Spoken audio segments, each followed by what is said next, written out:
Hey everybody, before we start the episode, we wanted to let you know that we will be doing our first ever live show at Dallas Comedy Club on Sunday, October 30, where we will be discussing all of the Nightmare on Elm Street films. You can purchase tickets by clicking the link in the description or by visiting dallas-comedyclub.com.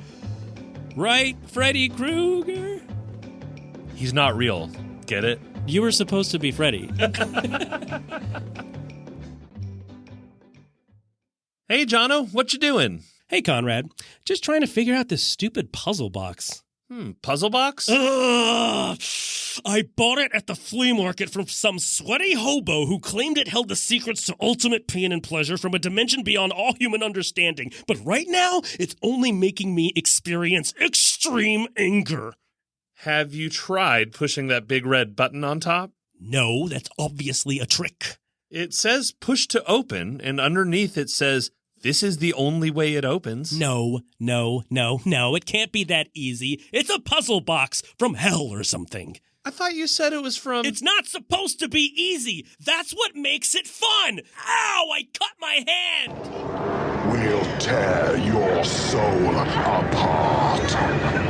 Ugh, nice going, Jono. Now there's Hellraiser everywhere. I hope you're proud of yourself.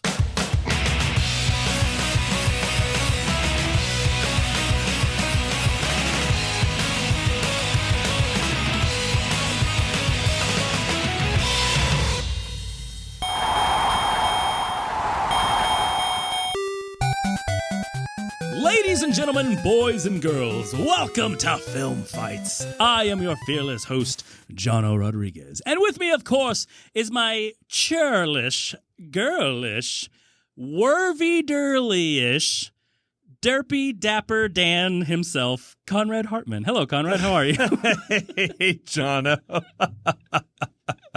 I'm feeling extra whirly. Oh, excellent. Now, we are doing a special run this month, but what is this podcast all about? What do we normally do? Here on Film Fights, we pick two movies and pit them against one another in a brutal grudge match with one coming out on top to reign supreme. However, all this month, we are going to be taking episodes to look at entire horror film franchises and talk about our favorites. That's right. And we will dig through the bodies and charred corpses of these films and these franchises to see which one conquers all. That actually sounded like a Rob Zombie song at first.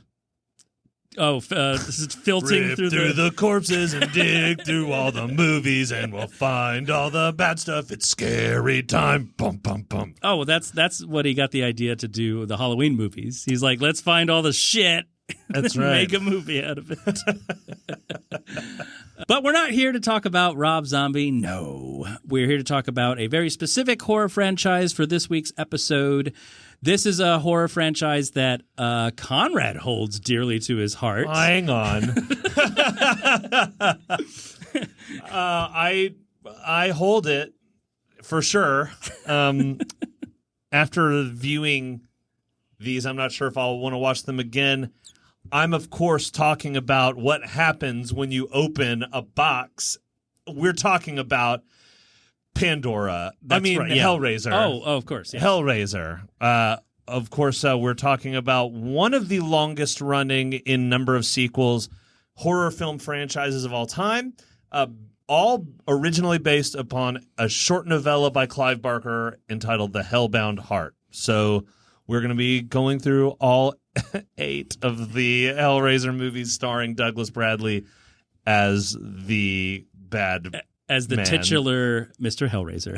Yeah, Mr. Hellraiser, yeah. But yeah, just to be clear, we will not be talking about Judgment or Revelations because as we've discussed and will in the other episodes, we are kind of specifically choosing a chunk of these movies that have some sort of original attachment to them. So with Hellraiser, we thought, only the ones that Doug Bradley is involved with, and plus, I mean, we really don't want to go to the depths of Revelation. Most of these of the original series have Clive Barker involved. Yes, At that's also least true. Through the fifth or sixth. Fifth or sixth or One. Something. So I guess there's nothing else left to do but to do the lament figuration on the box. What is it called? That sounds like a dance. You're like at a wedding and they're like, okay, now everybody get in line to do the lament configuration. The cement configuration. Yeah, you just stand there. Yeah, so you know the dance well. Yeah. There's one step. It's 0. There's 0 steps. So yeah, let's just get into it. You know, we've got 8 movies to talk about, and by the end of it, Conrad and I are going to reveal what our favorite and what we think is the best of the 8. And I don't know. We'll put them in order. We'll see what happens. We'll see what our lists look like. But first on the list, we've got the Orig, which is aptly titled Hellraiser.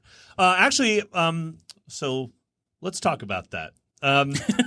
Well, that's so what we're here for. A quick rundown of this movie, which, by the way, as much as I love, does not make a lick of sense. No. None of this movie has anything to do with hell. No, I mean, sure it does. They talk about it. The main character, Frank, which, terrible name. Sorry if anyone named Frank. He is seeking out the ultimate in pleasures, and he discovers this puzzle box, and he opens it, and the terrifying interdimensional beings who know all about pleasure and pain, the Cenobites, come and take him to eternal suffering world, but not hell, though. And then he is gone, and then his brother and family move into his house, and his brother accidentally bleeds on the floor, and this helps him start to come back to life.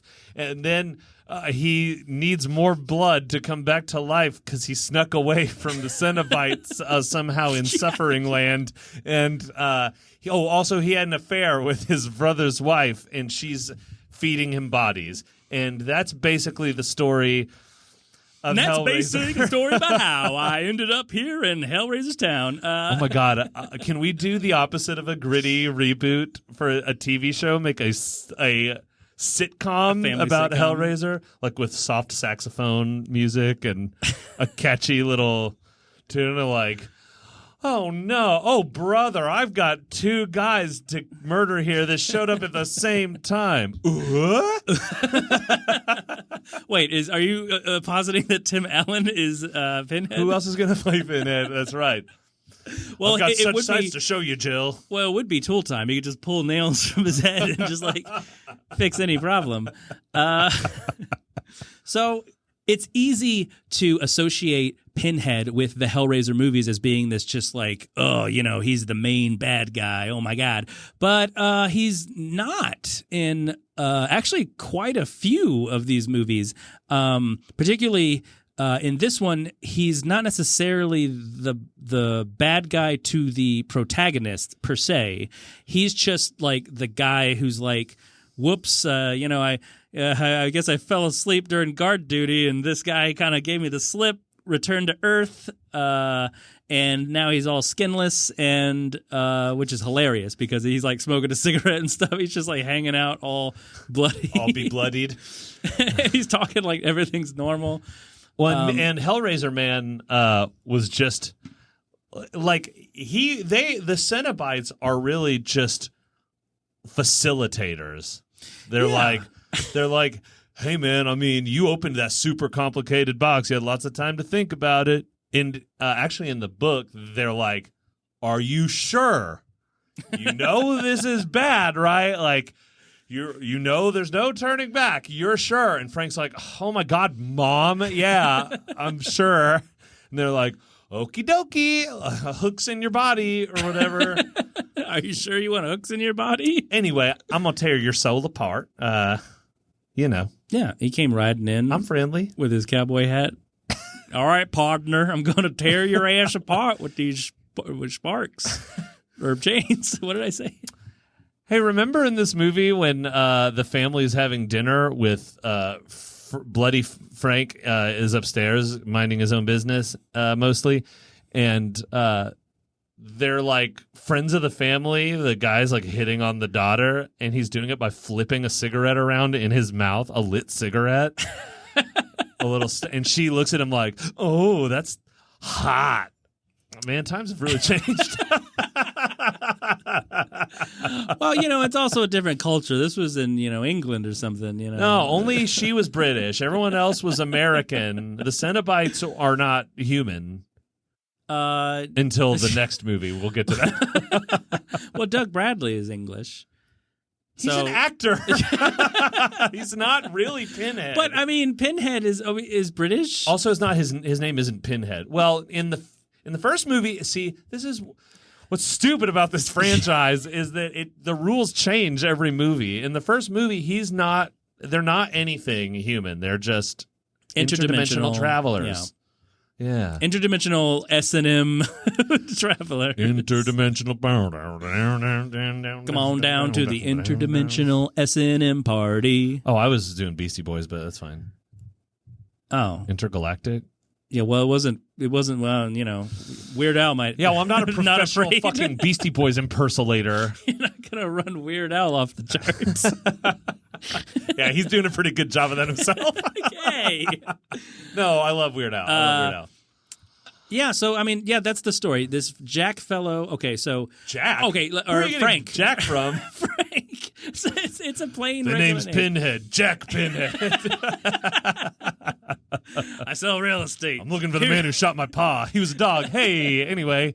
Now, I think it's funny that you start watching this movie and you see the family and you see the wifey, the cheating wifey, and she terrible haircut lady. She what would you call that? I don't know, an 80s haircut. Not her haircut. No, not her haircut. She flashback expositions for like the first act of the movie. Yeah.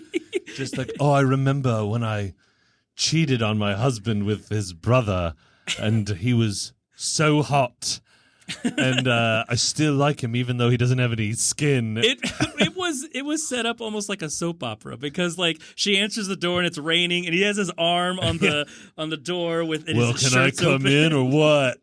And she's like, "Oh my God, you're such a man," and nothing like my curly-haired husband, who said he was going to faint at the sight of blood. Yeah. Oh, don't let me see any blood now, Nancy, or I'm going to faint. I don't remember what her name was, but I think it was like Nancy. Marge or something. It was, yeah, Marge Simpson.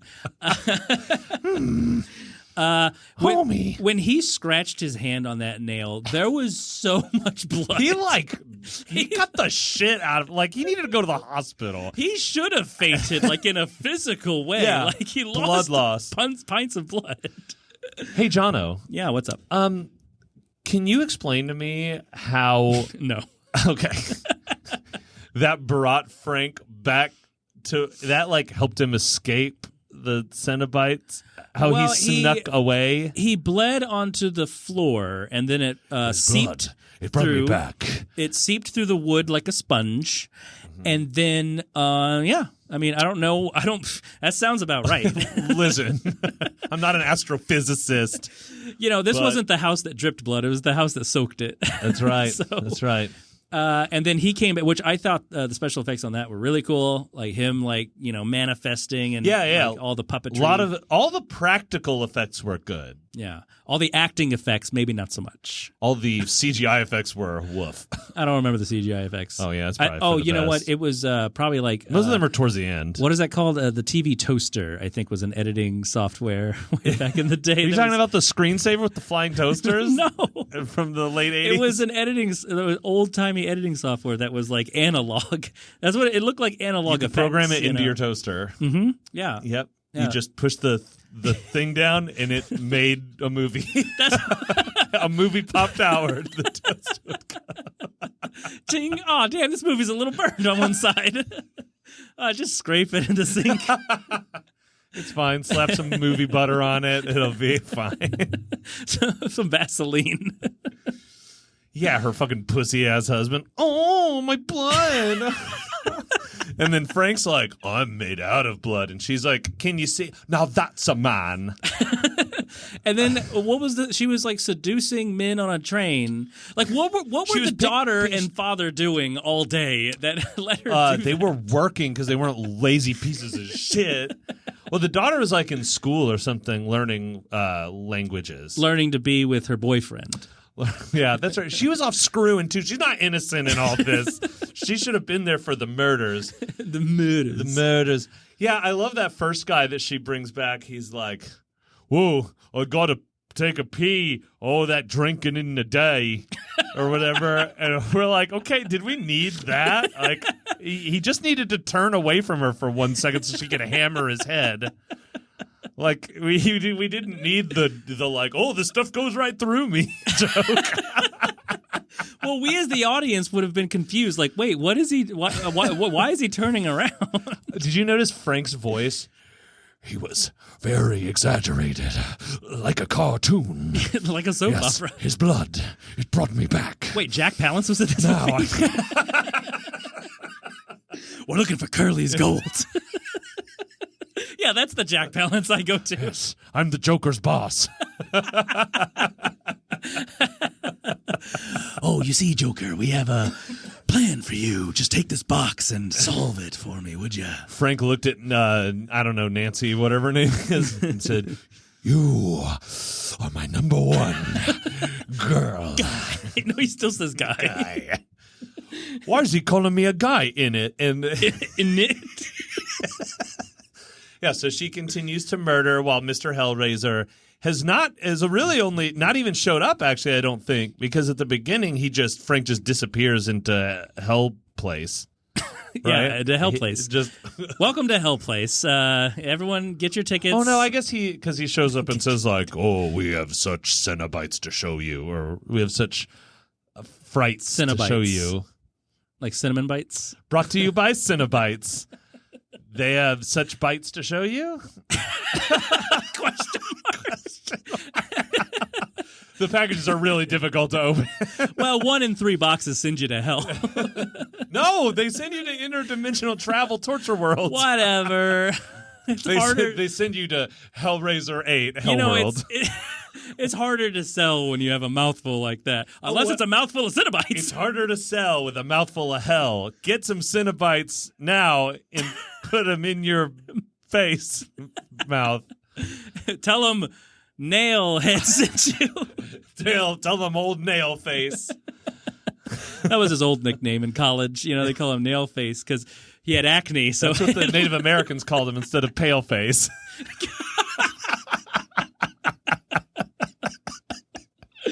Oh, yes, Nail Face. Thanks for getting all that buffalo hide. And this is my coworker. They're coworkers. I imagine the Cenobites. They're like, that's the office, right? They're like, time to show up to Cenobite world. You're going to be in the conference later. Yeah. And the one's just like, you can't hear it's teeth chattering. Oh, yeah. He just. No, yeah, there's a water cooler and it's full of like Band-Aids. My favorite Cenobite was fat guy with tiny glasses. Yeah, what was his name? Blobber or something? His name was Edward Furlong. He just had that wide chode mouth. Yeah, not the actor. His name. He's playing Edward Furlong. That's why when Frank met the Cenobites, he was like, "Oh my God, Edward Furlong, what are you doing here?" You know what? You got a good look. You're with my crew, buddy. And he's like, gee, thanks. Like that's his voice. That Cenobite, I don't think ever talked. He just smacked his frog mouth, just like. Yeah. He had such a tiny mouth. He had a tiny mouth, tiny eyes. Oh, I'm thinking Big of it head. as wide. It's because I'm thinking of Edward Furlong. Wow, what does that say when I think Edward Furlong has a wider, grosser mouth than this creature of horror? It's because of his stupid, sarcastic smile in Terminator 2. So then, Kirsty or Christy, it depends on which part of what movie you're watching. Yeah, exactly. I think it says Kirsty throughout this one, and then the second we'll one, get to that. Yeah, but Kirsty Christie, she's like, oh my God, something's going on in this upstairs. It's all gross. And then her stepmother's like, everything's fine. Yeah, she goes upstairs and she's like, ah. She's like, it's fine. This is fine. This is fine. Everything's cool. Don't worry about it. Kirsty? I mean, I've known you for many years, but it's Kirsty. Clarissa. Kirsty explains it all. Well, she couldn't. Pinhead climbs up to her window. Yeah, the ladder hits. On the ladder. Oh, hi, Pin. You opened the window. We came. And then Ferguson comes in. It's just Ferguson. So then Kirsty Christie finds the puzzle box and opens it. And this is either before or right after, I don't remember, Frank puts on Daddy's skin and is like, I look just like Daddy. Yeah. And now I'm going to rape my niece. Come to Daddy. Even though he referred to himself as Uncle Frank, and then he said, come to Daddy. Yes. Make up your mind. It's me, your Uncle Frank. His blood brought me back. Now let's get Curly's gold. Now let's get this gold. Come on, Billy Crystal. They send him to hell. They send everybody to hell with the box because Kirsty's like, oh, you don't want me. You want the dude who escaped your clutches. And I love the doubt that Pinhead has because he's like, what are you? He's like basically like, what are you talking about? That didn't happen. Nobody escapes me. He's like in denial. He's like a fucking politician. Like Pinhead's like, nobody said anything about someone escaping on my watch. Fake news. He's rotting in hell. He's rotting in Cenobite world right now. I can show you a picture with today's newspaper just to prove that I didn't already have a picture of him. Wait, what is today? Today? I'll get that to you soon, but I don't have it on me. I have to go take it. Do you have any change for the meter? All right, well, let's just say someone did get away, which would never happen. What kind of deal are we talking about? Yeah, he was so quick to just kill anyone all the time. But when it came to the main protagonist in all of these movies, he was just like, let's hear this person out. Which is funny because they really, like, the whole point of this story is supposed to be that you seek them out. Yeah. You seek out Scary World. And then you get hey, listen, you know what? It's just like my grandma used to say, you look for the fair, you get the scare. You know what I mean? You look for in other words, you're looking for fun, you get your body ripped apart by Nailface. Right. I know that old saying. Tales old as time. No, but like they're always they promise with this box like, oh, ultimate pleasures, but it's not. They're lying to you. They're like, oh yeah, well, first pain and then think of the pain as like your vegetables. Pain first, but we'll get to pleasure. We'll get you there. You never do. Yeah, it's leg day every day. Read the fine print. So they all get sent to hell, and then they're like, okay, yeah, give us Uncle Frank. Yeah. And that's fine. And she's like, even trade. Cool. I definitely trust this scary ghost with nails in his head. I want to remind you that was the deal. The deal was this thing that already belongs to you, I'll give it to you. Like, what is in it for him? He could have taken it all.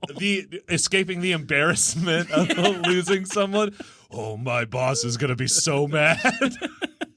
Wait, that's me. I'm gonna be very upset with myself. Or maybe it's Leviathan. Anyway, no, they. Oh, the homeless guy. There's a homeless guy in the movie. Oh yeah, who's super creeper on Kirsty Christie, just like real homeless people, just on her. But the point of bringing that up is that. At the end of the movie, when everybody gets sent to hell except for Kirsty Christie, including the dad, because we'll bring that up later, she and her boyfriend take the box and they're like, "Oh yeah, let's destroy this," because there's just like fires everywhere. I don't know where the fires came we'll from. take There's this, just this box that appears to be made out of metal. It turns out it's made out of wood later, but you don't know that until like a later movie. But I don't know where the fires came from. There's just like bonfires in front of their yard. Yeah, you've obviously not spent time in homeless camps. There's just barrel fires. No, it's in front of their house. Oh, yeah. Well, because they walk out. You've obviously never been to England. And then she... It might have been Guy Fawkes night. I don't know. So she puts the box in the fire, and then the homeless guy comes. He walks into the fire, picks up the box, and then just gets engulfed in flames. And I thought that was going to be it. No. And then he just morphs into a skeleton pterodactyl yeah, that's monster and flies away. Apropos of nothing. Yeah, that's the end of the movie. Yep. And A+. What we learned from this movie is don't have a brother who likes demons. Don't lose track of your torture people. Right, yes. And if you ever accidentally open a box, get ready to make a deal, baby. Get ready to make a deal, yeah. Everything's got a price.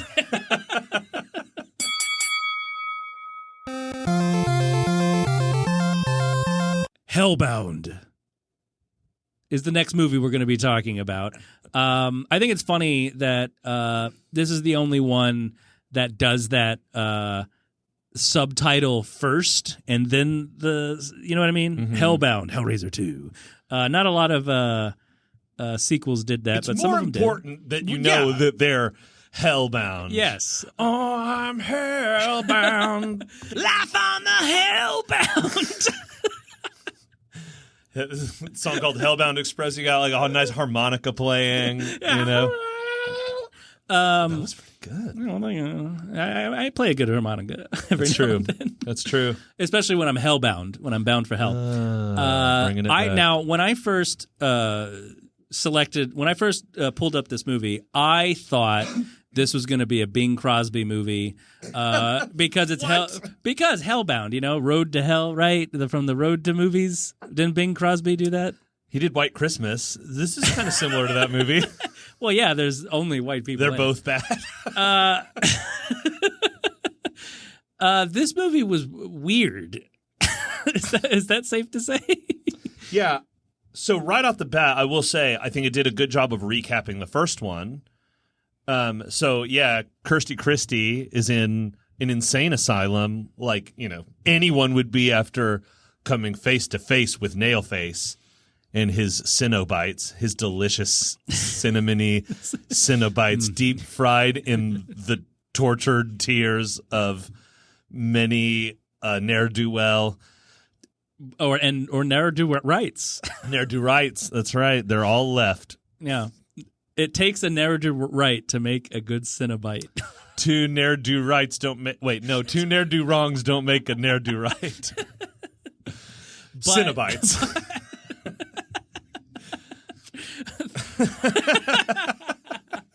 Three lefts don't make a ne'er-do-right, but four do. I would like to acknowledge that this movie, based on the success of the first one, got 6 times the budget of the first Hellraiser. The first Hellraiser was made on a budget of a measly $1 million, which even in the 1980s was like not that much. Yeah, you make it sound like 6 times, but it's just 6 times 1. Yeah. It's not like... Well, yeah, you know what? Hellraiser 20 hasn't been made yet. It has 20 times the budget of Hellraiser 19, which is 0. Wait, no, that'd be 0. Right. Oh, I nothing's, can't. Okay. Nothing's real. Nothing's real. If everything is real, nothing's real. Hellraiser 2 is fucking bonkers. Yeah. This movie goes super off the rails. It's actually got a lot of really good practical gore effects. So this takes place in the asylum. The doctor in charge of Kirsty Christie turns out to be bad guy doctor, and he's obsessed with Hellraiser Man. And he has multiple puzzle boxes, which, by the way, doesn't make sense with any of the other movies when there's multiple boxes. But okay. Well, I think those were not like officially licensed. They were not TM. Yeah, they were. They were knockoffs. Those were called like LaRue's Contraption, and they were owned by Hardware Man, Hardware Head. Yeah, they were cheap knockoffs. Yeah. They didn't They'll open show up all you the the way. good and the bad instead of the pleasure and the pain. Yeah. And yeah. Exactly. You see, yeah. They take you to Smell World instead of Hell World. No, they take you to like a kind of unpleasant area.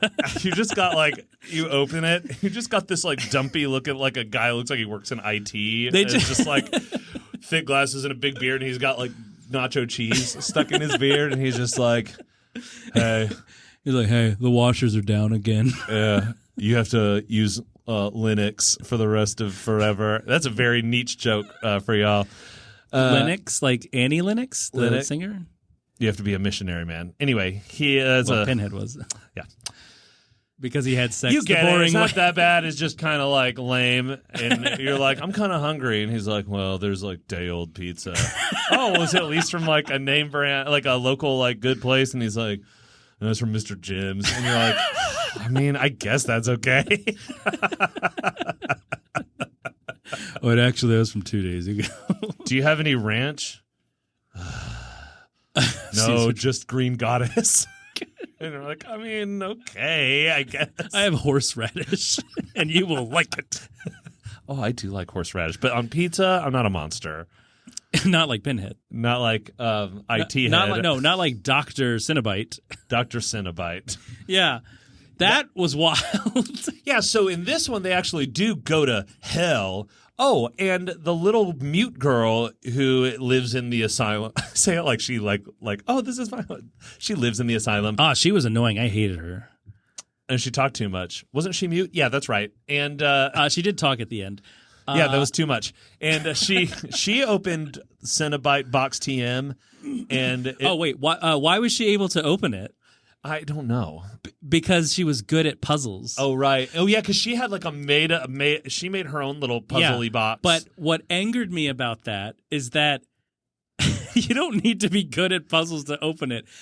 Anyone can open it. When you get to like, it's supposed to be really complicated, but as you get through the series, it's like the filmmakers are like, God, I'm so tired of figuring it. Just have them rub their thumb on it, and it'll open itself and close itself, and that's it. Kirsty opened it. Yeah, she just like had it, and like that's how you open it. You just you counterclockwise the thing, and then you press the button. Like it did the same thing. I feel like you could open it by accident, just like dropping it on the kitchen floor, like just carrying it around. It's like, oh fuck, I opened the like when you butt dial someone, like the Cenobites come out. You opened the box weak. Hang on, that was a butt open. It was a butt open. I butt layman configurated.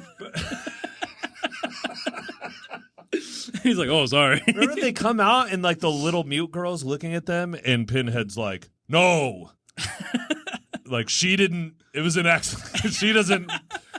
She knows not what she does. Yeah, he's like, she didn't like mean to summon us. We only take those who desire. Oh, that's it. He says we only take those with desire or whatever. And she's like, just because I can't talk, I have desire. And he's like, I said no.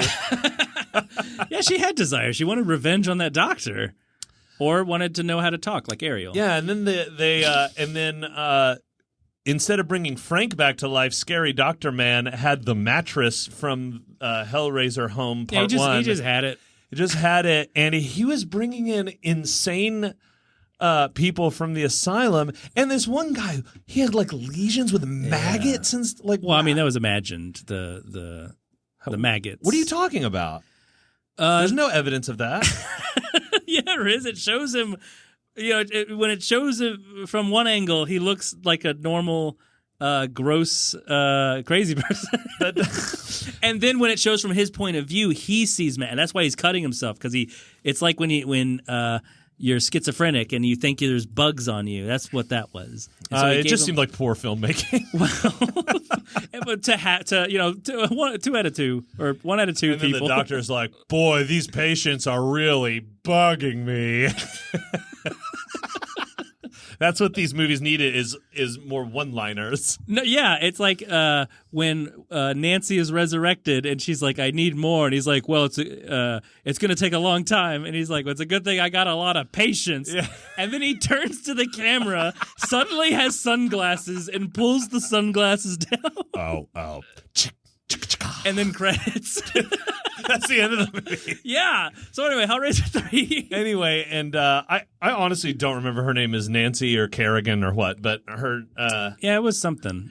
Anyway, so Blutus the lady is like Blue Tina. "Oh, I'm Frank now." Yeah, that's basically it. "You need to bring me back to life." And he's like, "Cool, I'm gonna bandage you up and then we're gonna fuck." They spent a little more time than I think they should have with that bandage scene. It felt like a whole affair. I'm sorry, that gory sex scene is one of the grossest things I've ever seen. Like, you know that there are guys that won't have sex with a girl when she's on her period, and she was like, didn't have skin.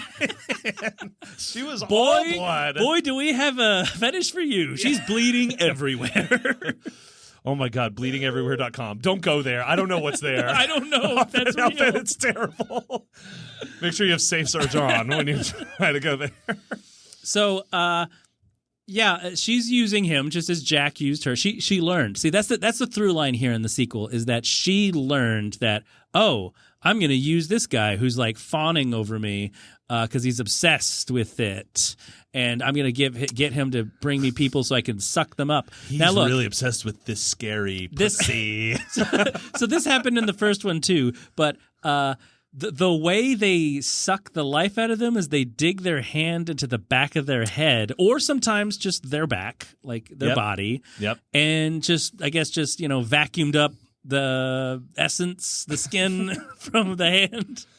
Yeah, don't you know how life essence stealing works? Which you either do that or you get married, am I right? Woo! I'm on a roll with these old terrible like 1950s misogynist jokes today. So they go to hell. This is and this is really the first movie where they're like, okay, it's called Hellraiser for some reason. We really should have it take place in hell. Yeah, it's a road movie. They're hellbound, Hellbound. They're cruising in a convertible. Yeah, they got the top down. Top down, yeah. And then like the scarf like accidentally flies in the wind, but it's okay because they're carefree. And there's blood mist flying from behind her because she doesn't have fucking skin. And then she gets skin. And then, the rules on how you steal someone's skin changed in this movie from the first one. Because in this one, you literally like you can just like steal their essence and then you have skin. Yeah. But you can just put their skin on. Oh, yeah. Yeah, that's right. Like, okay, so at least in... Okay, wait a minute. I don't know if that fully happened. Well, it doesn't matter. The point is, it did. No. Because remember... she got her skin back. Kirsty steals stepmom's skin at some point. That's the thing is stepmom, she grew her skin back, but they still used the logic of the first movie as if she took it from someone else, but it's hers. Yeah. She's not wearing someone else's skin, but it came off like it's a costume. Yeah, you think if she could do that, the doctor would be like, hey, look, I love you, baby, but let's kill someone young and hot. Why don't you take her skin and then you'll look like her?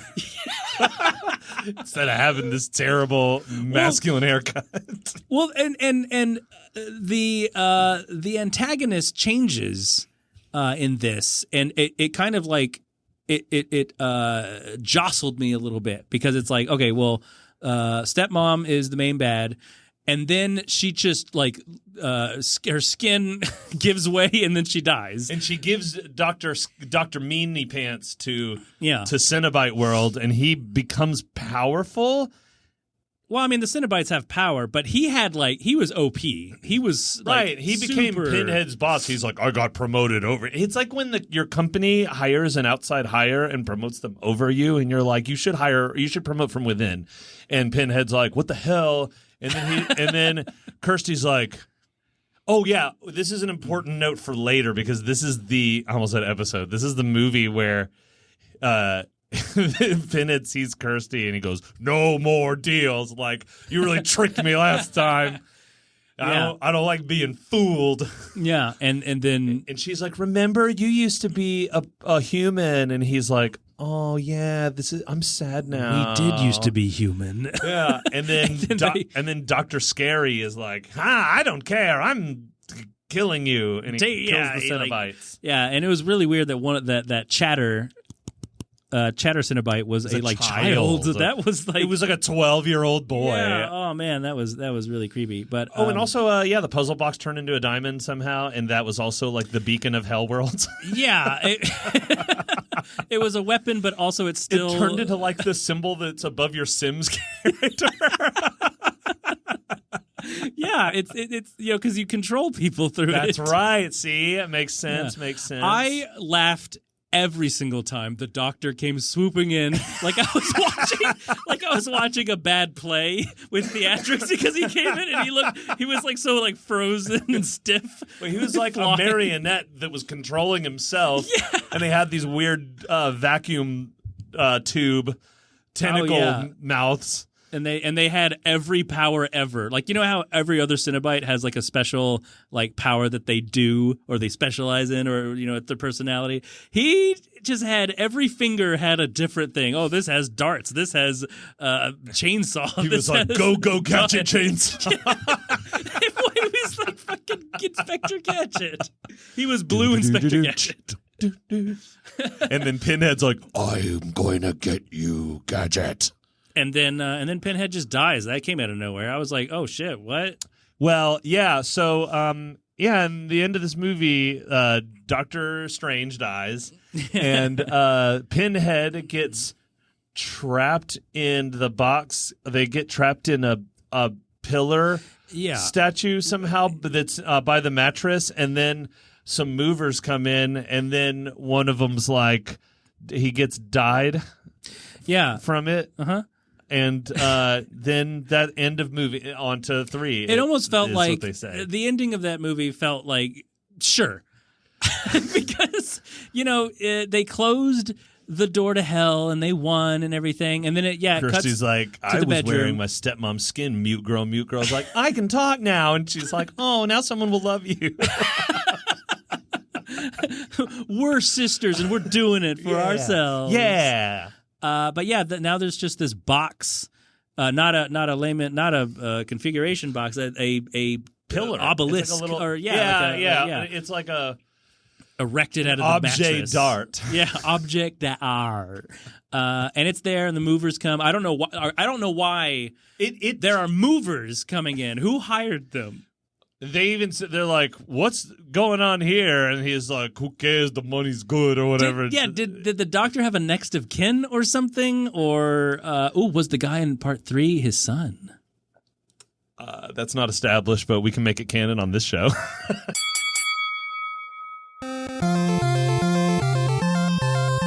All right, next up is number 3, Hell on Earth. This movie starts when the pillar objet d'art we talked about with Pinhead and GameCube in it are sold to a mean nightclub owner, and there's also a reporter that's trying to make her big break, and then, you guessed it, hell happens on Earth. Hell happens on Earth. I think this is a classic Home Alone 2 situation where, you have to go bigger. You start because in the first one, it's in a house. The second one is in a hospital, and this one, it's just the whole fucking city, And we want to see Pinhead just really slaughter people all over the place.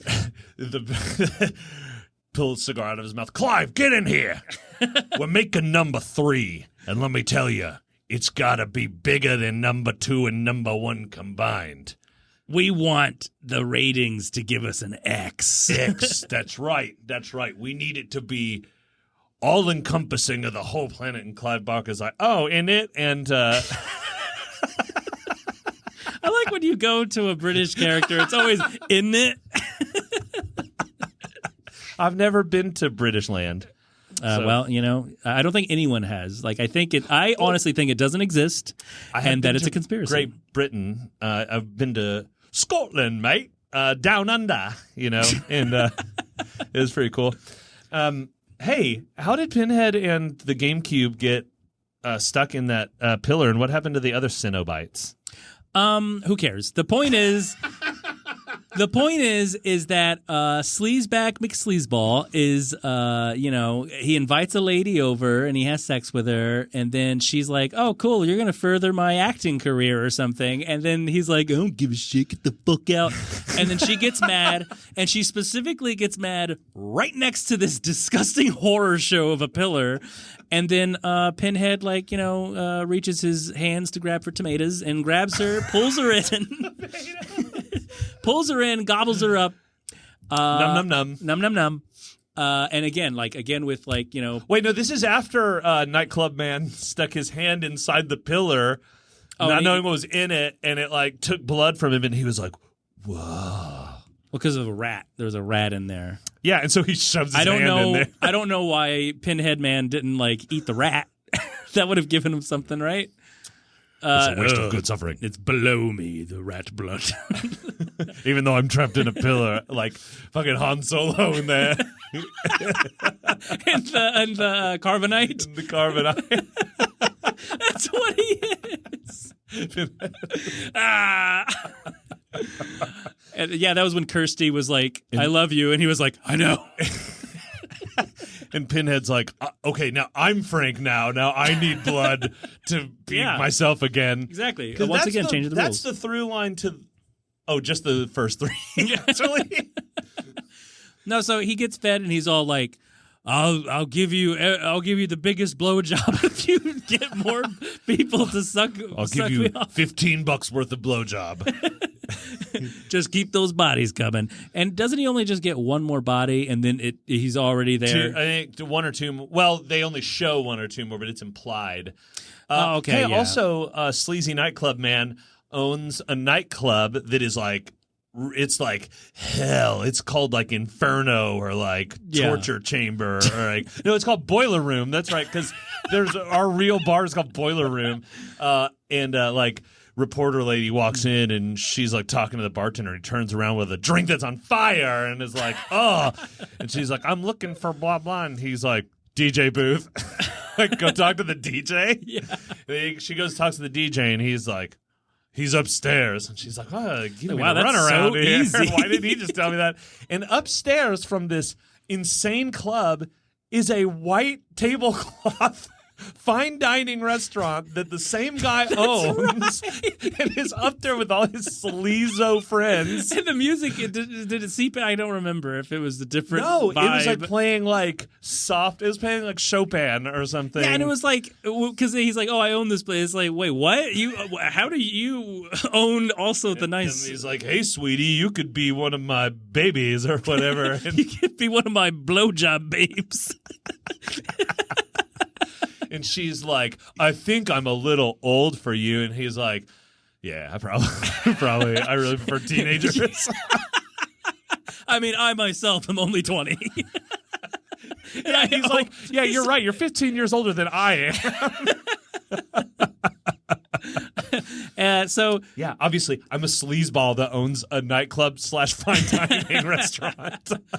So he ends up being fed to Ouroboros. He's fed his own tail into the nightmare machine, and then Hellman comes out, and he's like, "Hey, I'm here." And now it's hell time, baby. It's time for hell time. It's like Beetlejuice. He's like, "It's showtime."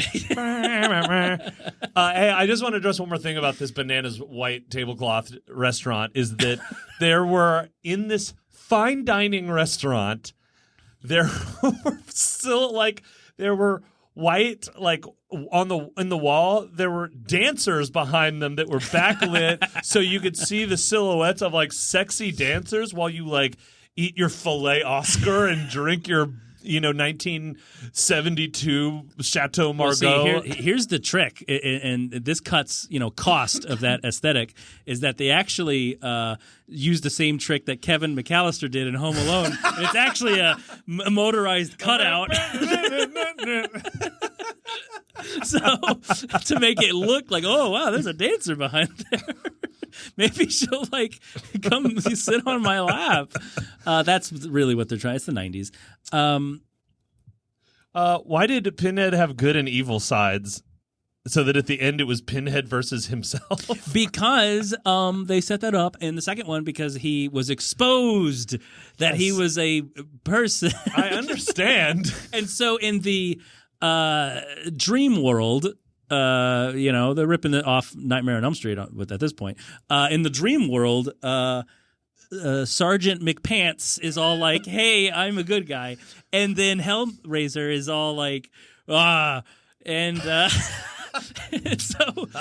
so Joey was able to, that's the name of the lady, our heroine. She's like, how you doing, Pinhead? Oh, wow. We doing a low softballs here? Hey. No, so she has a friend named Doc, who is a disgraced nuclear physicist. Joey, we've got to go back to the future. Hellworld. We got to go back to the Hellworld. It's your kids. It's your box. It's your puzzle box. You know what? As all over the place this is, we're more on track than the movies were. She looks at the picture, and Pinhead and the Cinna-Bites are disappearing slowly. And she's like, oh no! Don't you see I have 10 less pins on top?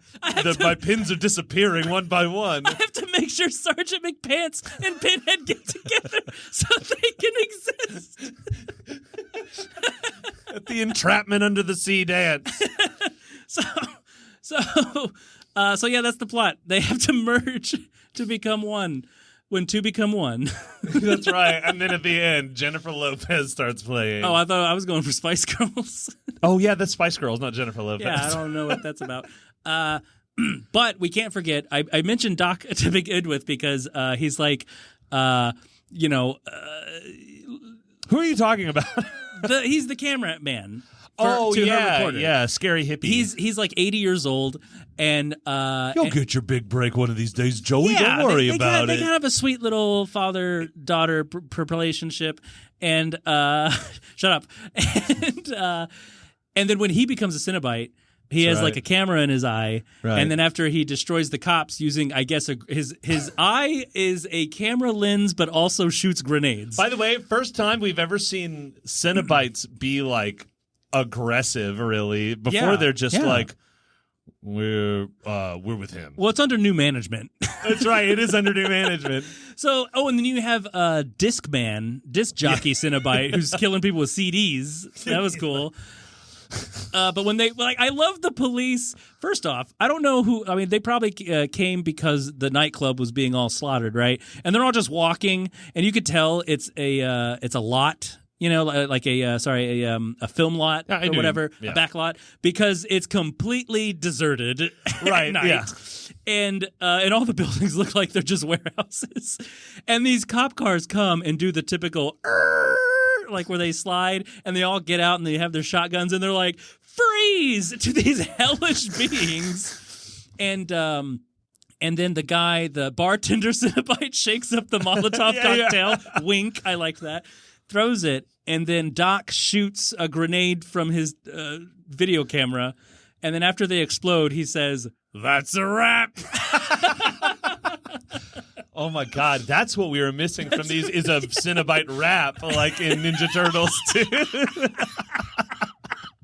Anyway, and this has a church scene in it for some reason where Pinhead pretends to be Jesus to mock Jesus, and then the priest's cross melts in his hand, and he's like, ugh, and then he has to fight himself, and then he merges, and they're like, see, everything's better with a little bit of both, Yeah. Oh, we can't forget the Cenobite that was Sleazy McSleazeman, because he had like a sewing machine in his head or whatever. I still, if somebody could write to us or talk to us, I still don't know what. Because, like, all the other Cenobites had something that had to do with their job, I guess. But what was in his head? It's just like... If you have an answer, Instagram, DM us, Film Fights Podcast. Yeah. But she sends them all to hell, which is just so easy. Like, again... She just rubs her thumb, circle, presses the button, up, you're going to hell now. Like, why is it like when they came out, you should just be like, oh my God, and close it again. Do it again, yeah. They're like, whoop. And it opens it's the like same when you way. butt dial someone again, and you're just like, you hang up real quick. And then they go to, and then she takes the box, and she's all like, "Oh, I'm in a construction area. I'm just going to put it in this cement, which is, that's smart."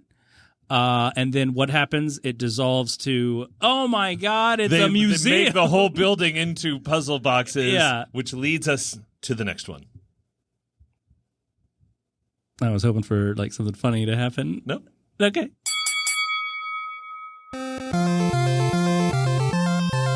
So that brings us to possibly the best of the bunch. Hellraiser Bloodlines, a.k.a. Hellraiser 4 Bloodlines, a.k.a. Hellraiser in space. A.k.a. Hellraiser, A New Hope. Yeah, you remember when the Hell box became a Death Star? It was a Death box. And blew up Alderaan. Hey! Anywho. Adam Scott's in this movie. That's right. This is his first big picture. And it's great. So basically, they wanted to have 2 movies for this. They were like, kind of 3. Yeah. What was the third one? Because this had past, present, and future. Yeah, it had Bloodline. Yeah.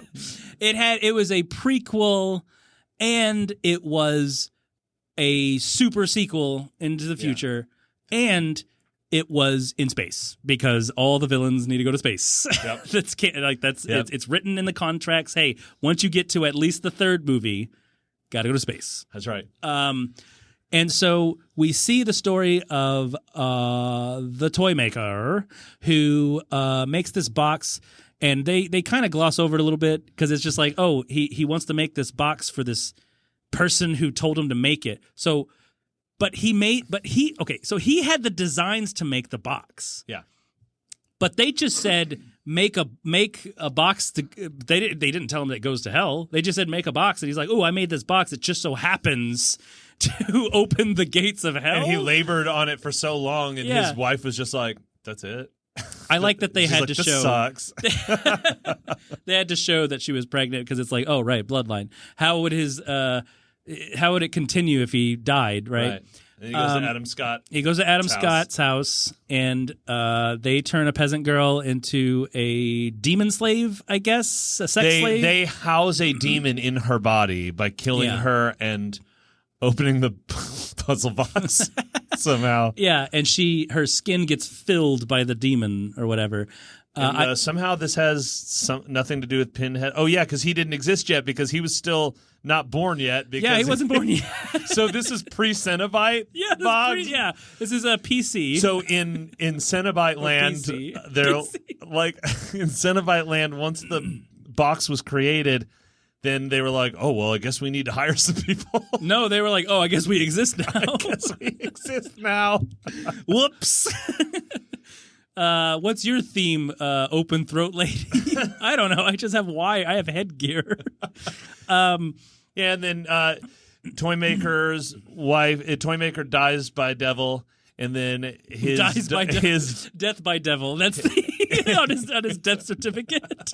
And then his kids have kids, and then eventually not with each other, and then eventually his heir dad is like in puzzle box lobby and like, hey, you thought there'd be more. It's just like, ooh, it's way back in the 1700s, and then now it's present day. No, it's 1992, and then that's it. Now it's the future. You thought there'd be more of a. Here's what it would be like in the 1920s. Adam Scott, for some reason, after he kills his old man, scary guy master, he becomes boss of the demon because he summoned the demon or whatever. And so he's somehow doesn't age anymore. And she wants to go to America from France so that she can meet Toymaker Man's heir. And he's like, no, you do what I say. Which is to fuck. Which is just to fuck all the time. And then she's like, no, we can do whatever you want unless it interferes with hell's plans. And he's like, okay. And she's like, haha, loophole, it kills him. And then she goes to America to find Toymaker Man. Yeah, Trouble in Paradise, man. I mean, I'm trying to really speed through it's a hard bunch of... It's hard to have a 200th anniversary and still get along, you know?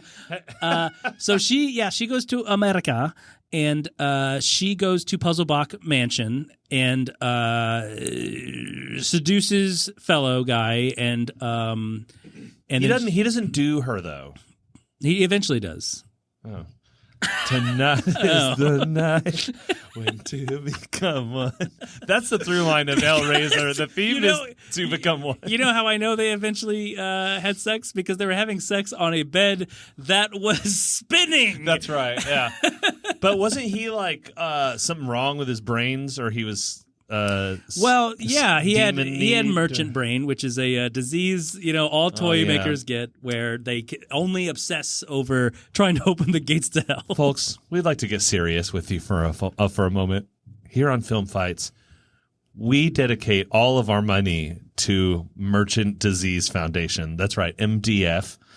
For victims of... you start off wanting to make toys, and then it progresses into making more toys, and then it progresses into making toys, but then eventually you make toys that summon witches. Yep. Which opens a gate to hell. It opens witch gates to hell. Wait, which ones? I don't know which ones. Hell. Oh. Cenobite. Witch gates. Enjoy them today. Now...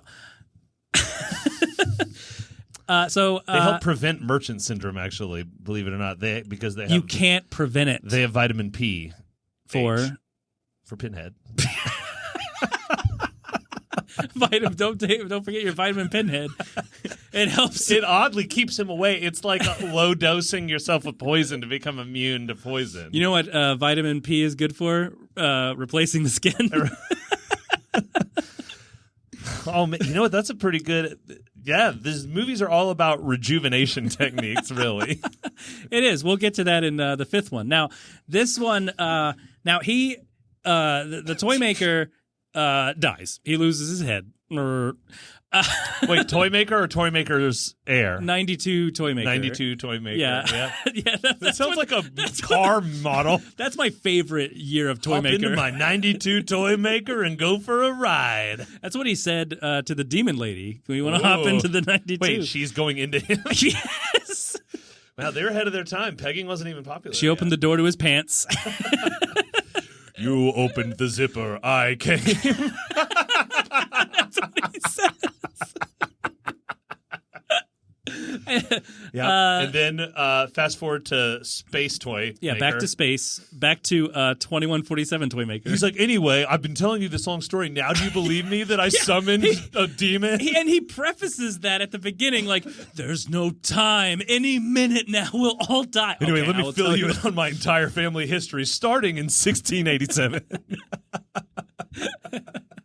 And and it was one of those flashback sequences where because like in the reality of it, he was telling a story, but when it comes back, like when we come back after old timey toy maker dies, when it comes back, Lady Cop goes, so he had no choice, and it's like, wait, were you watching it?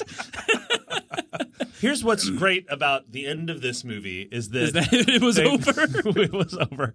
He figured out how to destroy Pinhead once and for all. So you're like, oh, so the character's dead, but they can still make more movies because it happened way in the future. Right, so yeah. when we move on to the next one, my first thought was, wait a minute, I thought Pinhead was dead. And then I was like, oh, right. That's in the future. It's later. Also, Pinhead dying apparently doesn't have anything to do with it.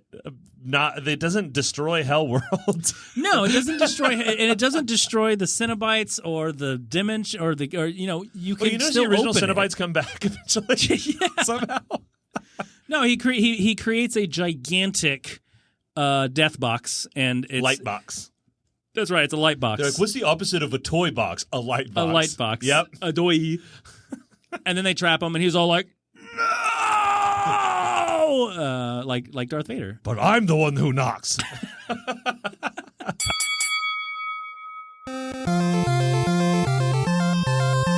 All right, moving on to Hellraiser 5. Inferno. Oh, well, they stopped using the numbers. I'm sorry, Hellraiser V. Inferno. Inferno. I'm sorry. So this movie is about a detective that likes to play magic tricks, and he goes insane. The end. Yep, that's it. And his partner, played by John Turturro's brother, that's true.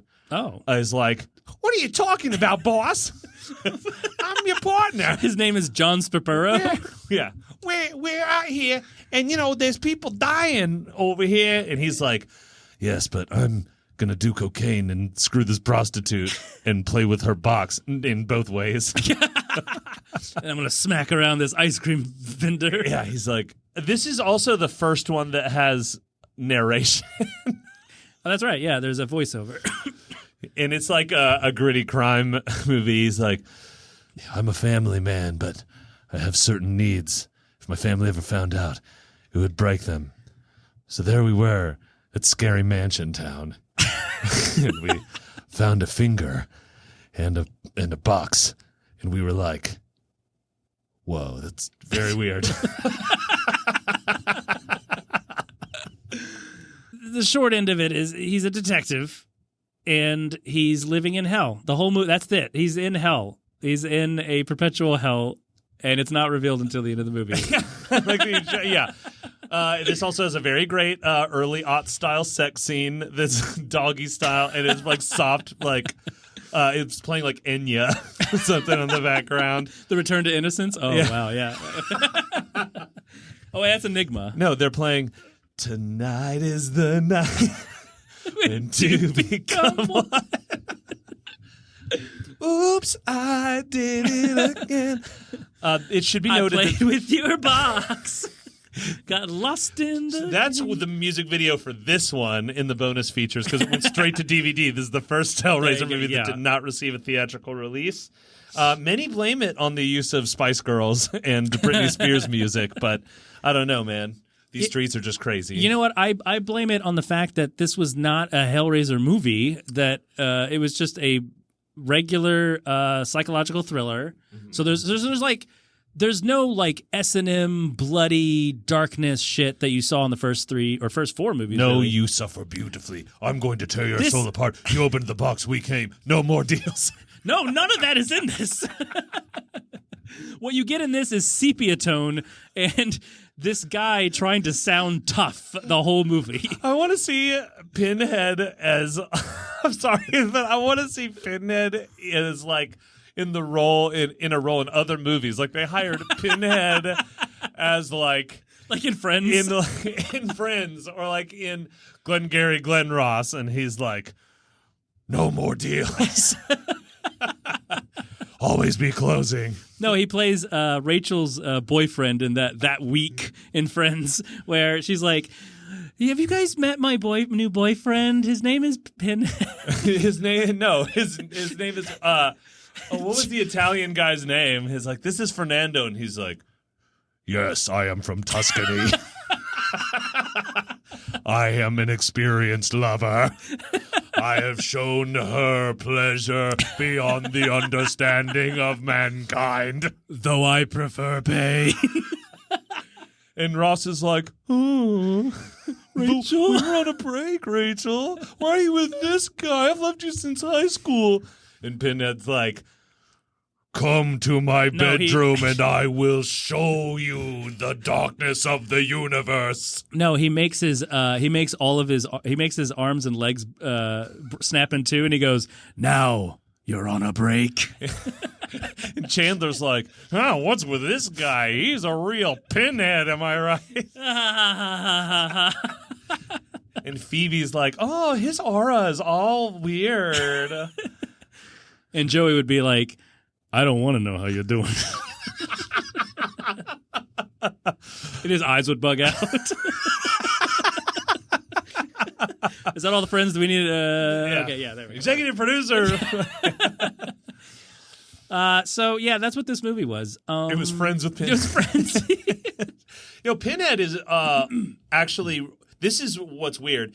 This is the first movie, even though it's the fifth one, that Pinhead is referred to as the engineer, which is actually what the head Cenobite is referred to in the book that the first movie was based on.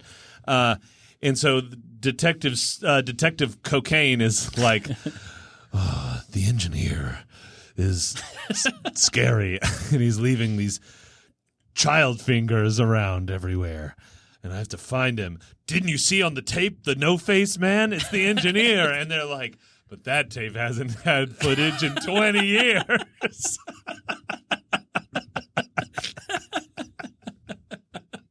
Like, no, it was here. It was here. Did you like the, 1,000 examples to let the audience know this guy's kind of a scumbag?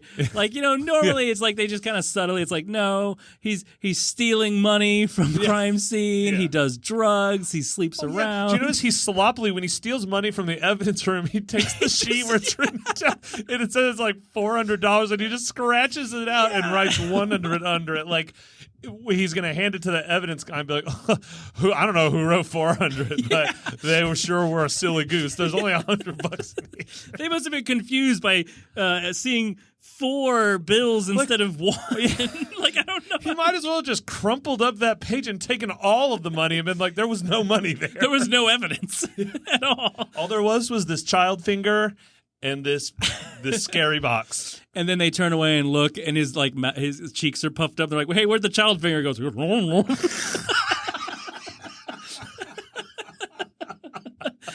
And then he leaves.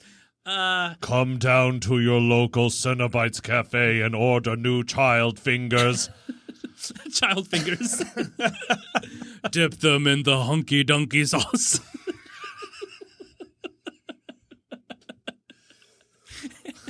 They're spicy or mild. Personally, I prefer pain. And then once again, it's good to see Pinhead get work, even if it's in a commercial for fast food. If you're a parent on the go like I am.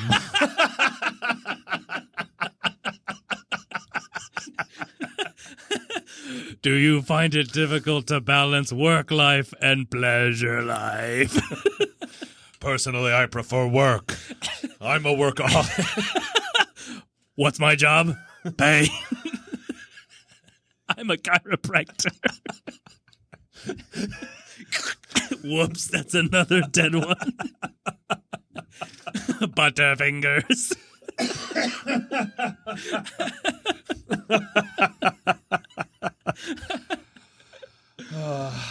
Anyway, James Remar plays the psychiatrist who is also Pinhead. So is he real or not? But also, Detective Man is the child all along. But he's actually in hell. Yeah. So when they reveal that it's hell, it's like, oh, well, then I guess nothing matters, because how could his child version of him also? Yeah, he meets his child version who's missing his fingers, and it's like, oh my God, you were the killer the whole time. And then also himself comes out, in a classic scene that could be reminiscent of Total Recall. Remember when Arnold Schwarzenegger is watching the video of the bad guy, and then Arnold Schwarzenegger comes out, it's Hauser, and he's like, haha, I'm the bad guy. So when he comes out, he's all like putting his arm around Pinhead, like, yep, I'm the bad guy. We are the bad guy. And in this movie, Pinhead is basically the devil. Because in that scene where he's basically like, you forged these chains in life, Scrooge, or whatever. He's like, you preferred cocaine and hookers to your family, and then you played with a box, so now you're in hell. And then he's like, he wakes up and he's like, oh, it was all a dream. Anyway, it wasn't a dream. I'm going to shoot myself. Oh, no, it was all just a dream. Yeah, that was awesome. I liked that, actually. Very Jacob's Ladder. Yeah, that's what it was. It felt like a watered-down Jacob's Ladder that had Pinhead in it. Hey, how cool would that be if we were watching Jacob's Ladder and Pinhead played Tim Robbins? Yes!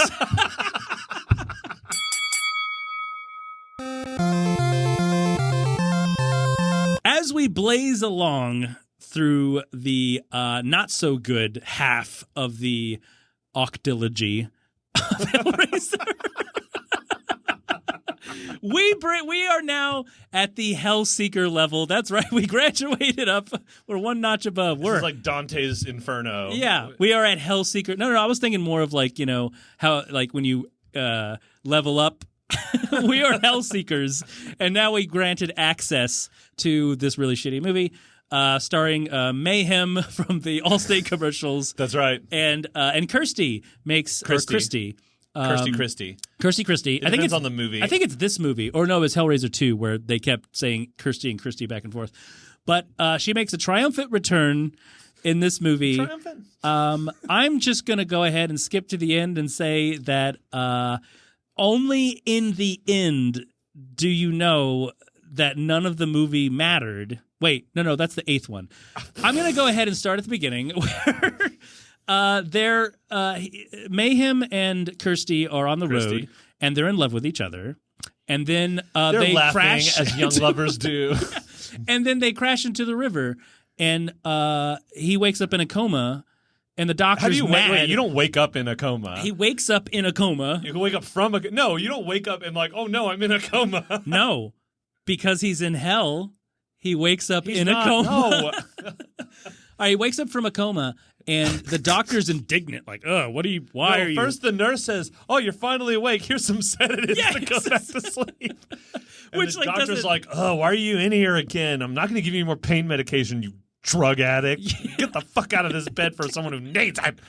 Yeah, very cranky doc. Very direct lines. And he's like, where's my wife? And they're like, what? And he's like, she's missing again.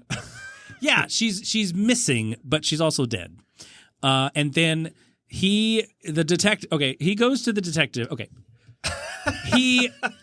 Okay. All we need to really say is it's very dreamlike and fantasy-like, and it keeps cutting back and forth between reality, fantasy, flashback, and Hellraiser. Actually, no, we don't see Hellraiser until like midway through the movie, I think. And Mr. Hellraiser? Yeah, Mr. Hellraiser. Yeah. We don't see him. And you have no idea. Like, we see the GameCube. The GameCube pops up for a flash. And I was starting to get really irritated. I was genuinely getting like annoyed because like it's fine. You know, you watch like a David Lynch type movie and you're like, what the fuck is happening? But there's something about it that's engaging. There was nothing engaging about this. In the way. God damn it. There was something in the way. It was this movie. Yeah. The logic of it. But until you get to the last act, which it's revealed that Christy makes has a deal, or she made a deal. Okay, she found out that what's his name, that Mayhem was cheating on her. Yeah, kills. Okay, God damn it. She finds out that he's been. He was cheating. a lot like Detective Cocaine. He was, yeah. It was very similar, and the fact that he was in a limbo type thing, and every woman was hitting on him. Every woman wanted to fuck him without knowing, the end. It was just like every single woman within proximity was just like, "Oh, you have a dead wife." Just like straddling him, have sex with you. standing up and like licking his face. Like that shocked me when I saw it when he returned to work and he's at the vending machine and the boss comes up and she just like starts disrobing and ready to have sex. She like goes down like she's about to start sucking his dick. And they're like, whoa, this like is an aggressive start to this movie. They're in the shared break room, like, not even in her. If they were in her office, it's like okay. And then he has dreams of not like goals. I mean, he has dreams that he kills all of these women that keep hitting on him. And then back to the end, they reveal that Kirsty knew that he was sleeping around, decided to, pull out that old box just for old time's sake, give old Hellraiser a call. No. He buys the box for her. Oh, that's right. As an anniversary gift, and she's like, "What have you done to this family?" And he's like, How am I supposed to know what this has to do with you? And she's like, "Fine, you want to see?" And then she goes into Scary World. And, no, I remember. He knows. And Pinhead's like, all problem solved. Okay, and then Pinhead's like, "Oh." Once Kirsty, again, well. Yeah, that's right. She goes into Scary World, and he goes, well. He may as well have turned his chair and had a cat stroking. Mr. Kirsty again. All this woman's good for is fetching me souls. Yeah, he should have just made her like an upgraded like Cenobite and just said, "Hey, you are real good at wrangling." Pinhead's like not that souls." powerful. He's like a genie, just like I gotta sit around until someone rubs my box the right way. No, he's like. I'm a pinhead in a bottle. No, he's you in gotta his- rub me the right way. No, he's sitting in his lazy boy, his lazy hell. Made of thorns. He's just like, It's called a crazy boy.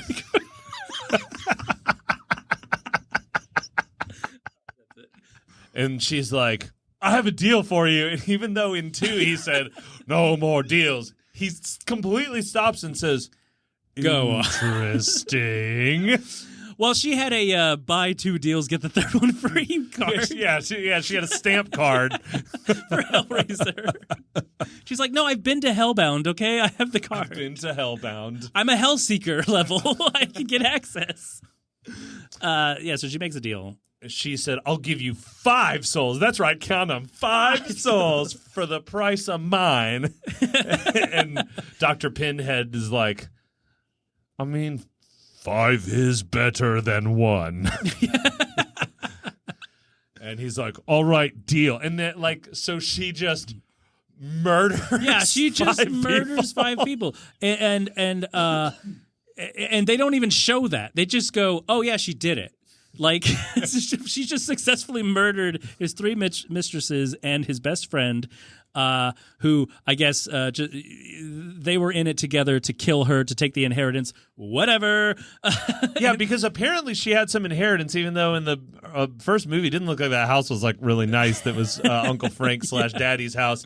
And then she's like, aren't you forgetting something? And he's like, oh, right, and pulls out a punch and punches her card 5 more times for the 5 souls. Exactly. Now you get a free sub. No, she's almost, yeah, when she gets the 10, she gets a free sub. Yeah. It's the Brood Witch. But no extra cheese. That costs extra. Extra. You got to bring this whole. And yeah, it turns out that when they. That's the stupidest thing. When they were driving earlier, the reality is that she had a gun and shot him in the head, which made him careen into the river. And now he's in hell forever with Hellman. But that's the thing, is that the cop is talking to her. He's like, yep, happens every day. He shot himself while driving. She goes, he shot himself. And cop's like, yeah, checks out. And then he pulls out the puzzle box and goes, we were going to keep this for evidence, but what the heck? Why don't you go ahead and take it? For old time's sake. And this is the detective that, when talking to Mayhem, who was apparently in hell this whole time, randomly grew a second head that was his partner back at the station's Yeah, head. well, he's a Two-Face. Depending on the lighting. Yeah, that was like a Men in Black style. Yeah, the like second head. it was all CGI-E. CGI-E, computer CGI-E, graphics. yeah.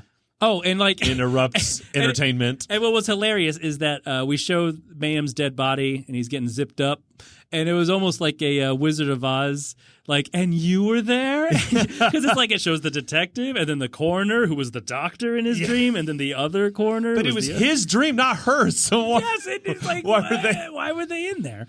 So yeah, and then the movie ends and you're like, okay. So the moral of the story is, if every woman tries to fuck you, you're probably in hell. If every woman's trying to fuck you, you just that means... got shot in the car by your wife.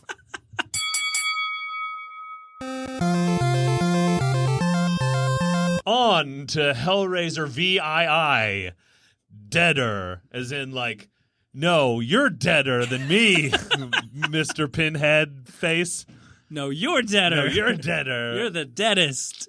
Look, I really don't want to talk about this movie very much. This movie was slightly more watchable than Hellseeker, but it made just as little sense, and it had just as little Pinhead.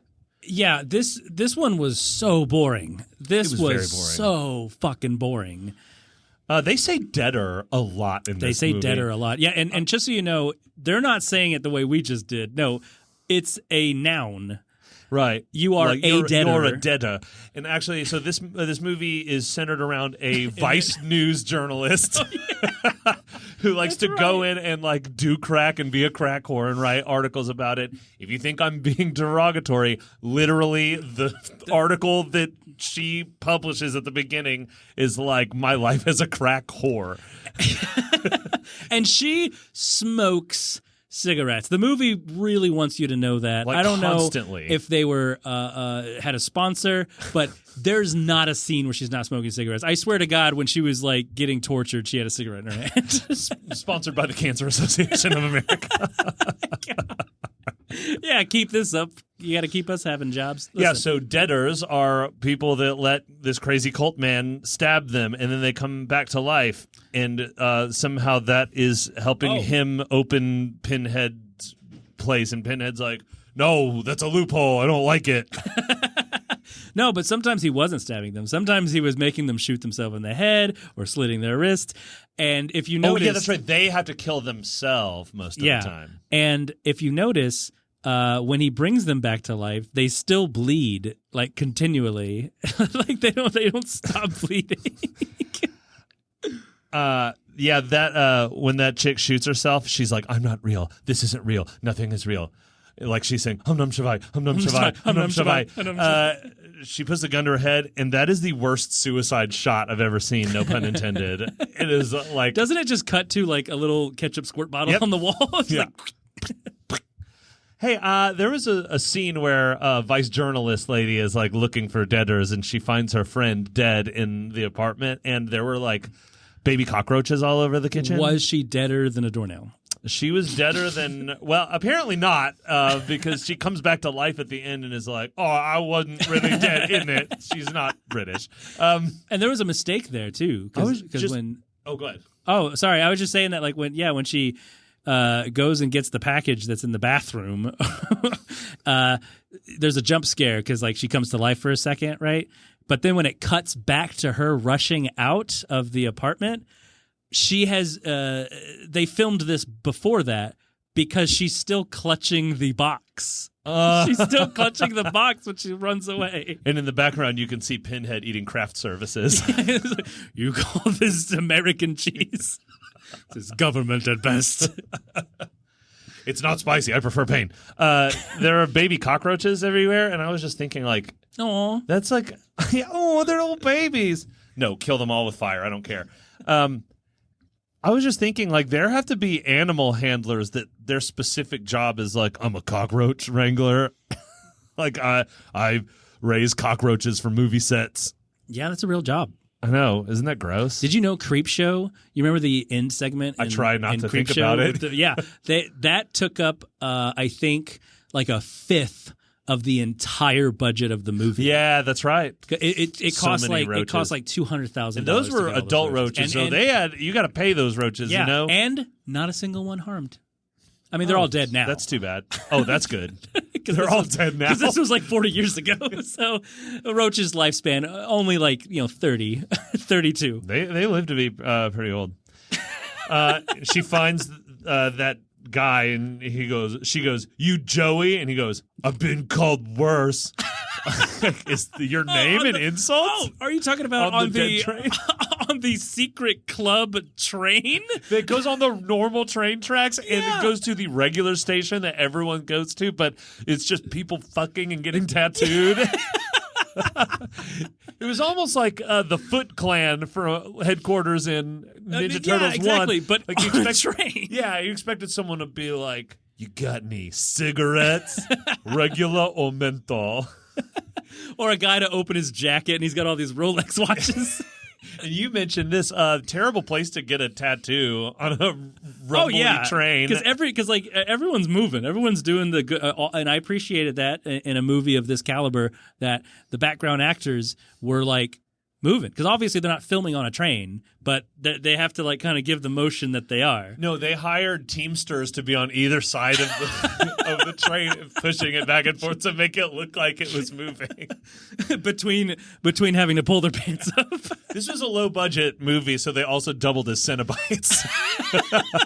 Just in their Cinna-Bite. Cinna-Bite. It's like all hot. Yeah, and like Pinhead's like, gotta make a living or whatever. It's a living. Yeah, the secret illegal organization was very accepting of strangers. She just walked in and they were like, okay, come on in. We don't have time to figure out a plot that makes sense for this. Yeah. But she, she dies, right? Yeah, and Pinhead's like, oh, you tried to trick me and I'm killing all of you. And he sends chains through all of them at once. He's like, very efficient. He sends chains, like everyone's lined up for some reason. And chains like blow holes through all the people in a row. Yeah, and then they all get ripped apart. And yet, again, like I say, no problem killing everyone except the main person. Right. Even though, she's not even built as, a main person. She's just like everybody else. She's there, right? Yeah. She's a soul to be taken. She says something like, go to hell, or Because, what happened? This job is hell, or something. If she kills herself, is that what happened, or something? I thought there was going to be a twist because the last two movies were like, oh, you've been in limbo the whole time. I really thought when it cut back to the Vice editor, I thought one of two things was going to happen. One, Pinhead was going to visit him or something and murder his ass because he sucks, right? Or I thought when the lady was like, well, here comes the new reporter, I thought it was going to be her. I thought it was going to be Carrie Wurr, or whatever her name is. I thought it was going to be her coming in, and it was going to be like, oh, my God, she's in limbo. She has to keep being a crack whore.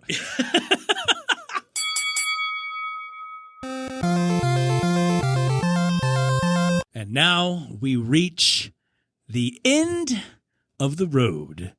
And so we've got... God damn it. I love all the 90s and early aughts music we're referencing. We were hellbound to the end of the road, and here we are. Where did we end up? Hellworld. Which sounds like it could be like the subtitle for a Mario game. Oh my God, well, a really level. dark one. Well, because there's BowserWorld, right? And he's like, oh, Hellworld. That is Hellworld. Yeah. Because Bowser is the pinhead of Mario. Well, he's got a pin back with all those spikes. I have such the Koopas to show you. Stop crying, princess. It's a waste of good suffering. So Hellworld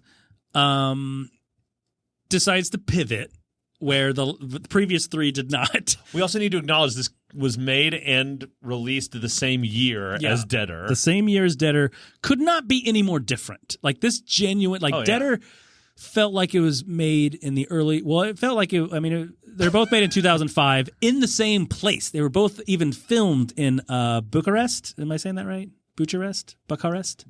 Oh, Bucharest is a place. I didn't know it was filmed there. It was filmed there, yeah. Or in Bulgaria, Romania. Oh, because the first one was based on a book, and they were like, with this movie, I want you to give the book a rest. All right?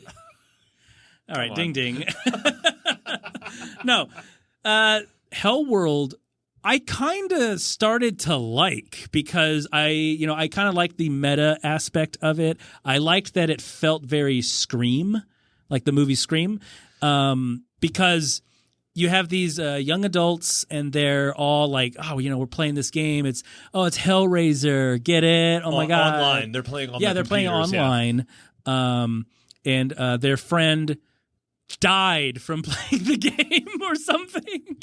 No, he died. That was unrelated. He was playing the game so much he died. The movie starts and they're like, oh, my friend's dead. That sucks. And then they're like, well, time to play games about it. Well, 2 years went by. Yeah, that's video game time. And Lance Hendrickson is like, hey, kids, come over to my mansion. No. I'm throwing a hell party where you wear a mask and fuck each other. And Henry Cavill, that's right, Superman, is like, cool, I found these invitations. We did the puzzle box online. Isn't that cool and meta? We're in the future. We're in Scary Land. And then they show up at this house. Yeah, and Scary Man is like, welcome to Hellworld. Invitations. And they show him printed out invitations, and he's like, great. Like, they could have just printed out invitations. Yeah, well, that he didn't care. He's like, well, I want to kill you people, so that's the whole point. Yeah. That's thank right. God they went online and So this Took his movie, dumb test. so when I say this pivoted, from first glance, this seemed like, oh, this is different. It's going to be a different kind of way to talk about Hellraiser and Pinhead and all this stuff. No. Fast forward to the end of the movie. It's the same as the previous 3 movies. It was all in their minds. They were all in a hellscape because all that really happened, the whole fucking 85 minutes of this movie, 80 minutes of it, in the reality of the movie is, Lance Hendrickson just kidnapped them, drugged them, and buried them alive. And they hallucinated all the Cinna-Bite stuff. He buried them with cell phones and made subtle suggestions. Because once they got to Hellworld, the party, the game, the ride, he found ways to drug them with this scary drug that makes you scared. Scary drug. TM. And it is confirmed that this movie was not written as a Hellraiser movie originally. And then they were like, we need to get people to see this movie. Please, can we make it Hellraiser? Please, Pinhead, can you be in it for 5 minutes? Excuse me, Pinhead. While you're not hawking child's fingers and hunky dunky sauce, can you and acting on Friends? Acting on Friends. It's like he puts on his little tiny glasses and looks at his schedule. He's like, well, I was gonna go in for acupuncture, but I can reschedule. That's a joke. I actually have a guest role on Curb Your Enthusiasm. I'm playing Larry David. What is the deal with these sandwiches? I don't like to eat hot food at lunch. So it turns out that, they were hallucinating the whole time. But just for, shits and giggles, because, yes, you're right, this is a completely different script and it shows. Just tack on the end there that Lance Hendrickson, after 2 years after his son dies, I'm going to go through my son's stuff finally, finds the puzzle box and just solves it. Like I said, easiest fucking thing to do. Look, Pinhead wants it to be easy. He wants you to solve the box. And he solves it, and then they come, and he's like, we're here. We're here. Ride. We're queer. We're gonna take you to hell.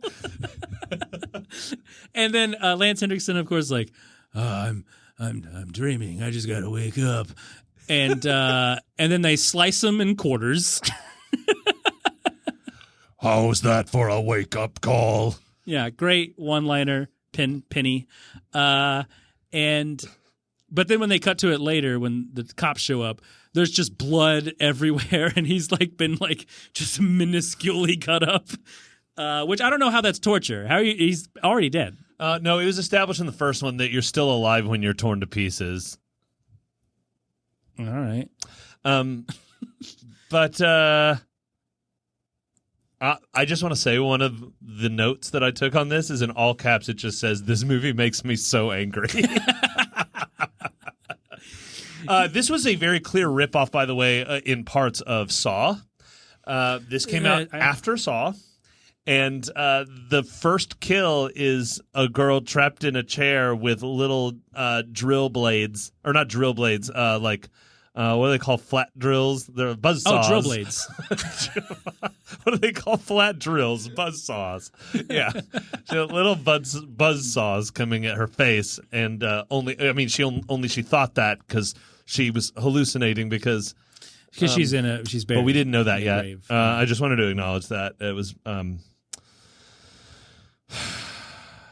I like when the cops show up and they're like, they pull her out of the grave and they're like, oh, it just so happens you two survived. And I wonder who made the telephone call. And they look up at the window and the ghost of the sun. He's like, well, my work here is done. And then it starts playing something in the way. No, it plays an even better song. It plays the Standing Tall song. An alt country jam. I literally laughed out loud when that happened because it's like when you go through 8 Hellraiser movies like we did, you're hearing a lot of kind of industrial music, a lot of like hardcore or rock and roll. Yeah. And then just out of nowhere, there's it's almost like the beginning of Tuesday's Gone by Leonard Skinner. It's like that And and the guy's like, who's laughing now? We're standing tall, or something like that. It's a perfect cherry on top of the sundae, and the whipped cream of that sundae is when scary bad man scarecrow villain, because he makes everyone hallucinate, says, "Welcome to Hellraiser."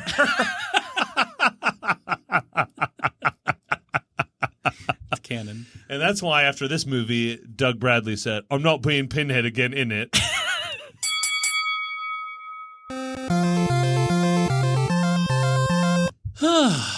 Conrad, oh my God. I feel we've been in limbo just talking about these movies. I don't know where we began and where we end. And I don't know. I feel like once we end this podcast, I'm going to stand up and then sit down and say, well, here, let's get started. Let's record Hellraiser. Oh, my goodness.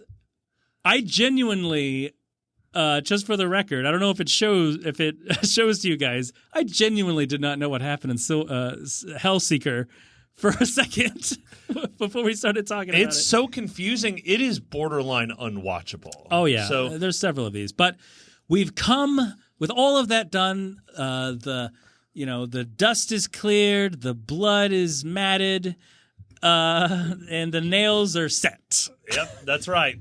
We've got our hunky-dunky sauce set aside in which to dip our Cinna-Bites and child fingers, and we're ready to go through and list the movies in our preferred order. Yes. I'm going to start my number one slot. My favorite of these, Hellraiser 2, Hellbound. Oh, wow. I kind of saw that coming. Great gore. Yeah. It was bananas. It was wild. It's still sort of close to the story. Great effects. But lots and lots of great gore. Loved it. All right. Neat. Well, you already know what my number one pick is going to be. I already hate you.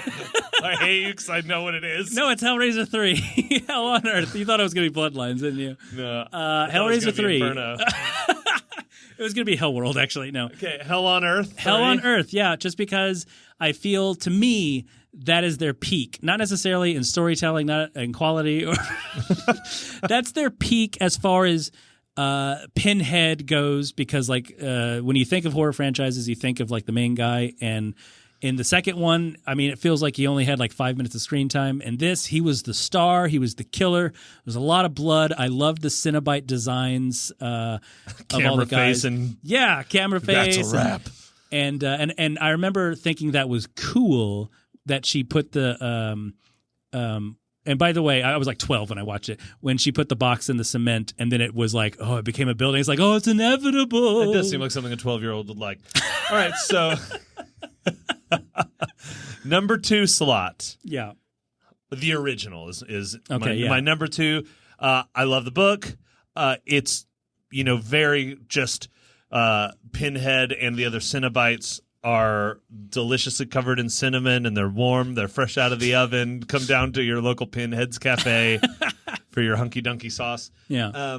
They are very much the like neutral, scary, pleasure pain travelers. Yeah. And Scary Frank.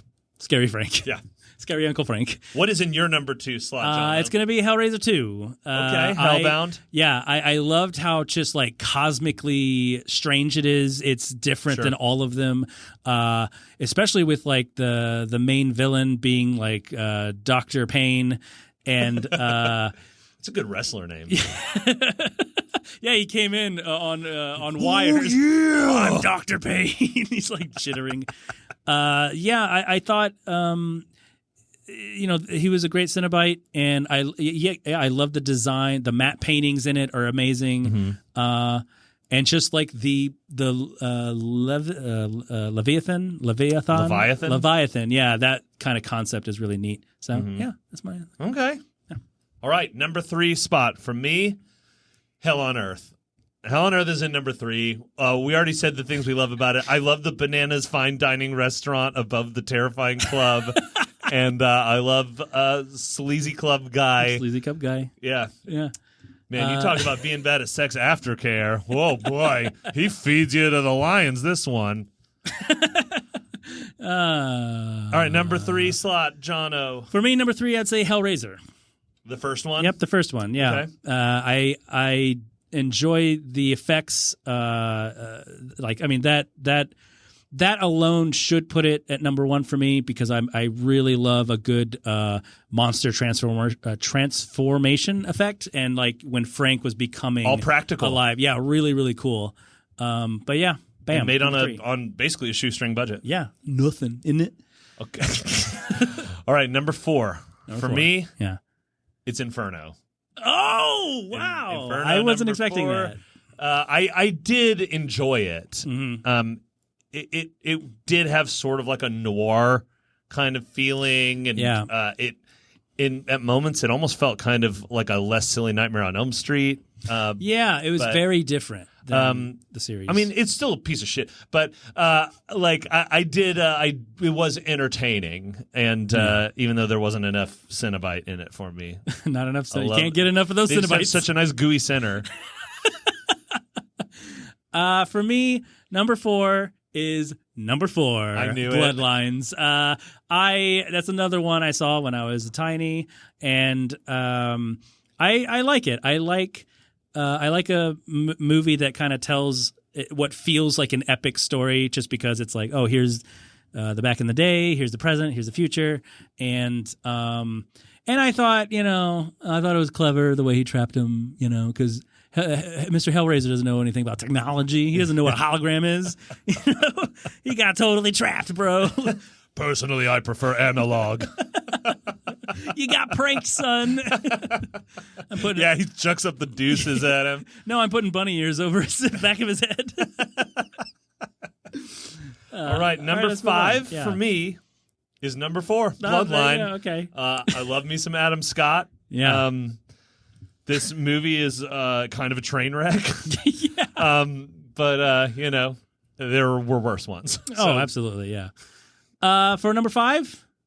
Number 5. That's right, Inferno. Yeah, I also do like the Inferno being different, like because and that's why I say it's like 2 different quadrilogies, because the first 4 very gothic, very S&M, like very gory. And then right when you start with 5, it feels like you're watching a completely different series. But it has that limbo thing, and then kind of tying in that, like, oh yeah, Hellraiser can be the engineer. He can be, the devil, I guess. So that was kind of neat. Liked it. Okay.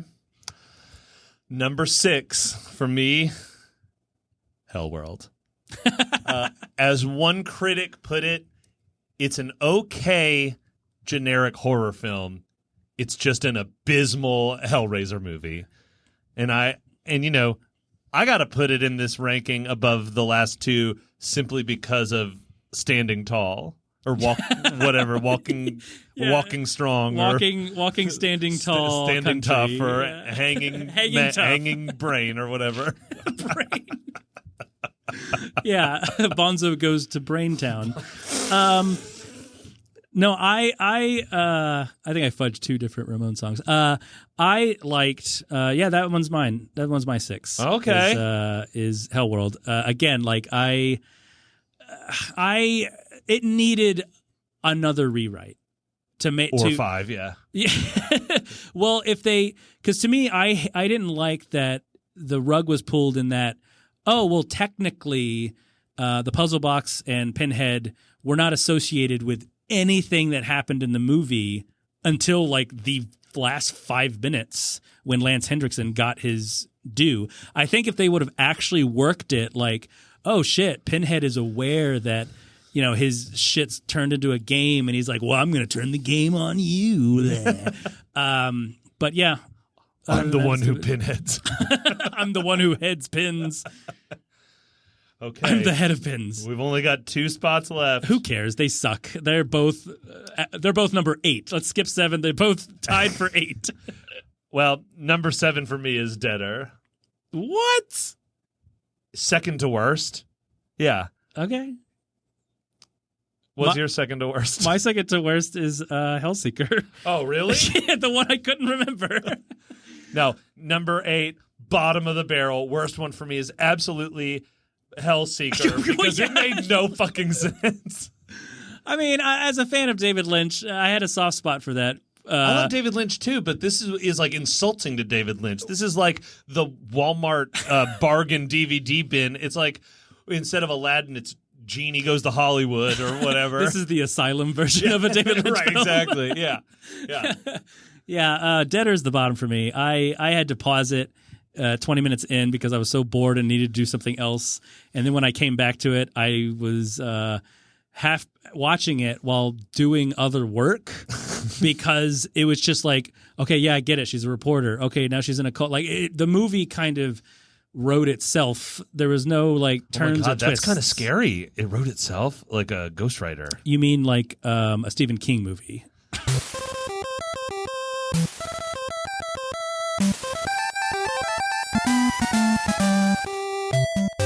Well, you heard it here, folks.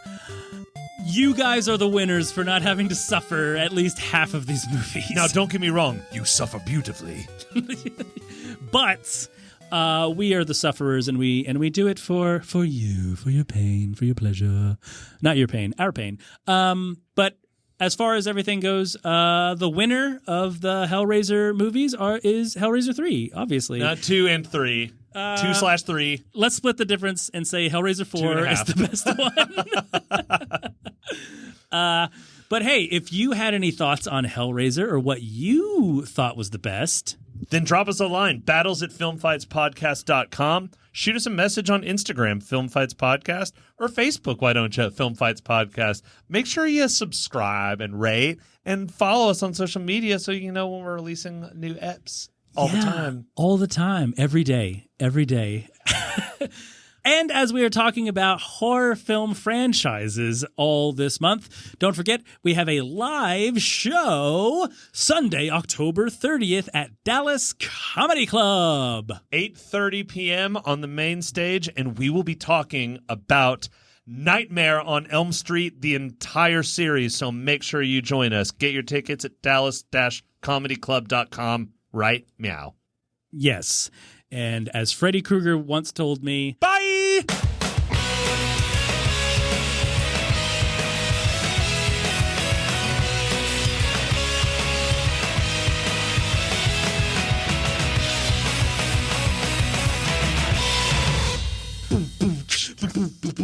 Yo, I'm a Cenobite, and I'm here to say I'm going to take you to hell in a crazy way. My name is Pinhead. I'm a Cenobite. With pleasure and pain, we'll show you many sights. It's like the most white. They're doing like an electric slide. Yeah, they're doing. They're dancing in unison, but they're doing it kind of menacingly also. So,